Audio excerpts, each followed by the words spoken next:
রয়েছে যেগুলোতে কি হয় পড়ানো হয়। তাহলে হচ্ছে আমাদের সোসাইটিতে শুধুমাত্র যারা সাধারণ স্টুডেন্ট শুধুমাত্র তারাই পড়বে সেরকম তো বিষয় নয়।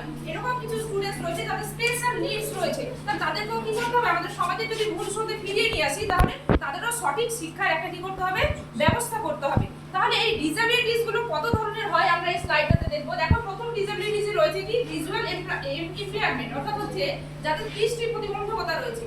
ধরে নাও একজন দৃষ্টি প্রতিবন্ধী স্টুডেন্ট, ধরে নাও এই ক্লাসে রয়েছে তোমাদের সঙ্গে, তাহলে তোমাদের সঙ্গে যদি থাকে তাহলে কি হবে, তার সাধারণ শিক্ষার্থীদের সঙ্গে একটু অসুবিধা হতে পারে।